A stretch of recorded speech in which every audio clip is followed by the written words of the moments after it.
하나님 말씀은 구약성경 신명기 14장 1절 2절 말씀입니다.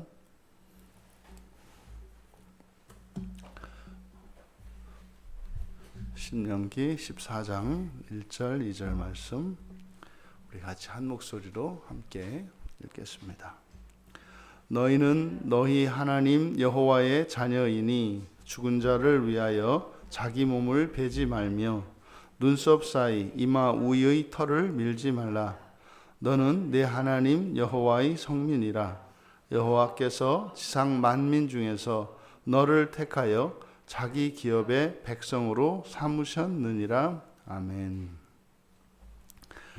죽은 자를 위하여 라고 설교 제목을 정했습니다. 죽은 자를 위하여.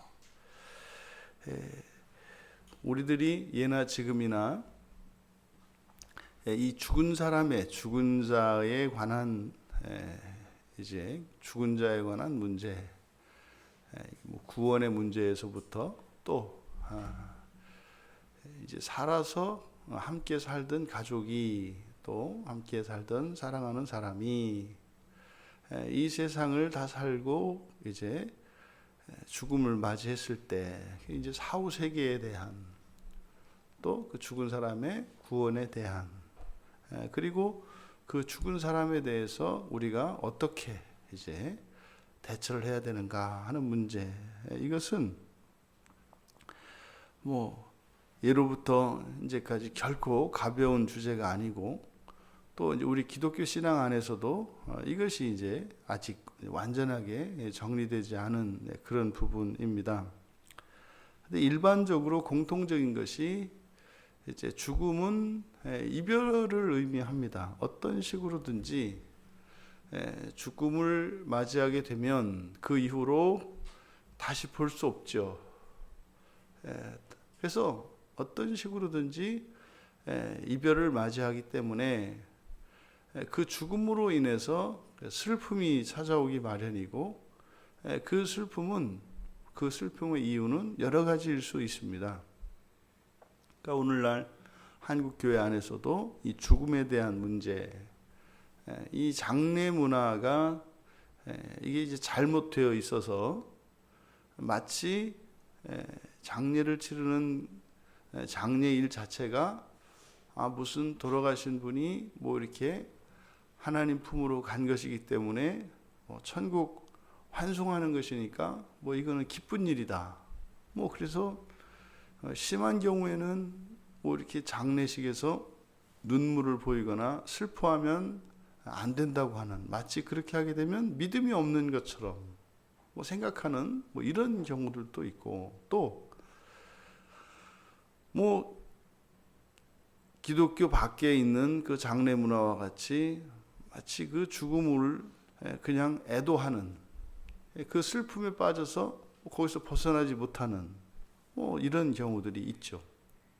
근데 오늘 성경은 죽은 자에 대하여 살아있는 자들이, 뭐 가족이겠죠. 가족들이 삼가해야 될 것에 대해서 말씀하고 있습니다. 이 죽은 자를 위하여 자기 몸을 베지 마라. 눈썹 사이 이마 위에 털을 밀지 마라.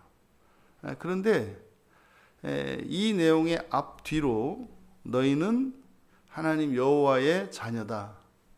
또 뒤에는 너희는 하나님 여호와의 성민이다. 이렇게 말씀을 하고 있습니다.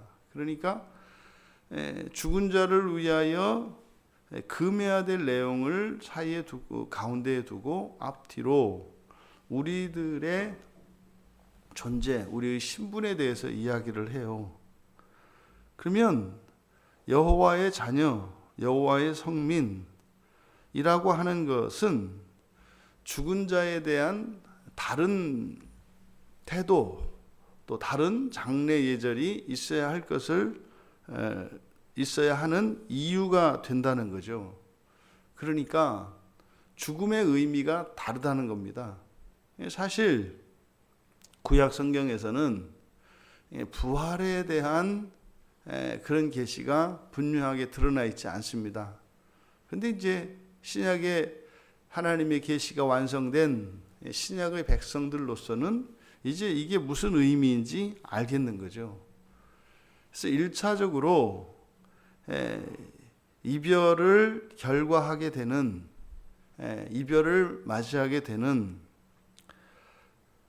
그런 경우라 할지라도 우리가 잊지 말아야 할 것은 바로 여호와 하나님의 자녀, 그리고 거룩한 백성, 더 나아가 이제 자기 기업의 백성이라고 하는 사실이 죽은 자에 대한 우리의 태도를 그렇지 않은 자들과 달라야 할 것을 우리에게 말씀하고 있습니다. 그러면 여기서 몸을 베지 말고 눈썹 사이 이마 위에 털을 밀지 말고 하는 이것은 당시에 고대 사람들이 행하던 그런 풍습입니다. 그러니까 이거는 죽은 사람의 그 사람의 죽음에 대해서 슬퍼하고 또 죽은 자를 위하여 이렇게 고행적인 행동, 일종의 이런 자해 행위를 함으로써 그것이 죽은 자의 넋을, 영혼을 기리고 또 그것에 유익을 줄 수 있다라고 하는 생각을 갖고 있었습니다. 그래서 지금 여기서 하는 행위, 이렇게 몸을 베는 거, 이렇게 몸을 베는 행위는 이것이 특별히 그 음부의 신을 달래기 위한 고대인들의 그런 어떤 고행적인 행동이었다고 합니다. 그렇게 해서 몸에 이렇게 상처를 내므로써 그 고통을 통해서 그것이 음부를 다스리는 신을 만족시킨다는 거죠. 그렇게 함으로써 죽은 이의 영혼에게 유익이 될 거라고 믿은 겁니다. 그래서 이렇게 살아있는 자들이 몸을 자해해서 막 고통스럽게 함으로써 그 사후세계를 다 관장하는 음부의 신의 동정심을 유발하고자 하는 그런 행동이었다고 해요. 또 이 눈썹 사이에 이제 이 이마 위에 있는 털을 미는 것, 이것은 사람 몸에 있는 이 털을 미는 것은 특히 이제 머리를 대머리가 되게 하거나 몸에 있는 눈썹이라든지 이런 털을 미는 행위는 굉장히 수치스러운 그런 의미였다고 합니다. 그러니까 스스로를 수치스럽게 만들므로써 그 죽음으로 인한 그 슬픔을 이제 상쇄시켜 버리려고 하는 이런 의도가 있었다는 거죠. 이렇게 몸을 베고 이렇게 눈썹 사이에 있는, 즉 이마에 있는 이 털을 다 이 대머리를 되게 함으로써 그렇게 사람의 몸에 고통을 가하는 이런 행위, 이것은 합당하지 않다는 거예요. 이것은 율법적으로 하지 마라 라고 하는 의미가 아니라, 그러면 신약에서는 이것이 어떤 의미인지 우리가 알 수 있기 때문입니다. 우리가 그렇게 하지 말아야 하는 이유, 이것이 오늘날 우리들에게는 지나치게 극도의 슬픔에 빠지지 말라는 겁니다. 그리고 죽은 자를 위하여 우리가 어떤 행위로 죽은 자를 위할 수 없다고 하는 사실인 거죠. 우리들이 여호와 하나님의 자녀이기 때문에 죽음이 없습니다. 근데 일시적으로 경험하게 되는 이 육체의 죽음, 하지만 이것이 영원한 존재의 멸절을 의미하지 않기 때문에 우리들은 부활의 소망 안에 있지 않습니까? 그래서 부활의 소망 안에 있기 때문에 영원히 이별하는 것처럼 생각하는 이런 이방인들의 그런 풍습을 따르지 말 것을 우리에게 가르쳐 주는 거죠. 그러니까 부활의 소망을 가지고 있기 때문에 그렇게 극도의 슬픔이나 그러한 영원한 이별과 같이 생각할 필요가 없기 때문인 거죠. 그러면 우리가 이런 죽은 자를 위해서 할 수 있는 게 뭘까? 이게 실제로 죽은 자를 위해서 우리가 할 수 있는 일은 없습니다. 근데 오히려 그 죽음을 통하여 우리가 해야 되는 일이 있습니다. 가족의 죽음으로 인해서 우리의 일상이 무너질 것이 아니라 오히려 거기서 더욱 살아나야 합니다. 그리고 부활의 날의 영광을 위하여 더욱 우리가 하나님 말씀 앞에서 하나님 말씀으로 살아나는 그런 일이 있어야 합니다. 하지만 우리가 그 죽음으로 인한 그 그리움, 그리고 합당한 정도의 슬픔을 표현하는 것은 매우 자연스러운 일입니다. 죽음 앞에서 아무런 슬픔이 없다. 그것은 지나친 그런 어떤 종교적인 모습이라고 볼 수 있습니다. 사람의 이 희노애락이라고 하는 이 감정은 타락한 인간에게는 자연스러운 것입니다. 누군가와 이별을 하고 그리고 누군가를 죽음으로 먼저 떠나보냈을 때 우리의 마음속에 일어나는 자연스러운 감정은 슬픔입니다. 슬플 때는 슬퍼해야죠. 기쁠 때는 기뻐해야죠.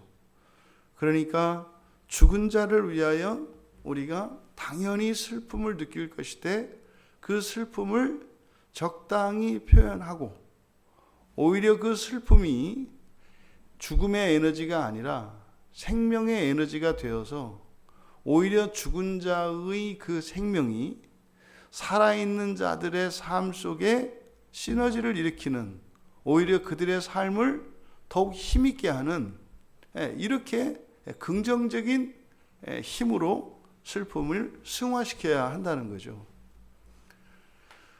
사실상 그렇게 우리가 그 죽음을 통하여 살아있는 자들이 더욱 살아남으로써 죽음이 가치가 있는 것이 되고 의미 있는 것이 됩니다. 그것이 불행한 일이고 그리고 소모되는 것이 아니라 오히려 그것을 통하여 더욱 살아있는 자들로 하여금 힘있게 살게 하는 생명의 힘이 될 수 있다는 것입니다. 본문에서와 같이 그 죽음으로 인하여 오히려 하나님의 형상을 따라 지음을 받은 사람의 몸에 이렇게 자해를 하거나 털을 밀어서 대머리가 되게 하는 이러한 행동은 오히려 죽음으로 인해서 살아있는 생명까지 더욱 죽이는, 이것은 부정적인 행위이기 때문에 성경은 금하고 있는 것이다. 그래서 슬픔도 거룩한 슬픔으로 우리가 승화시켜야 한다. 그리고 죽은 자들의 영혼을 위하여 우리가 직접적으로 무엇을 할 수 있는 것은 없지만 종말론적으로 죽은 자를 위하여 할 수 있는 일은 뭐겠습니까? 부활의 날을 준비하는 겁니다. 부활의 날을 준비하는 거예요.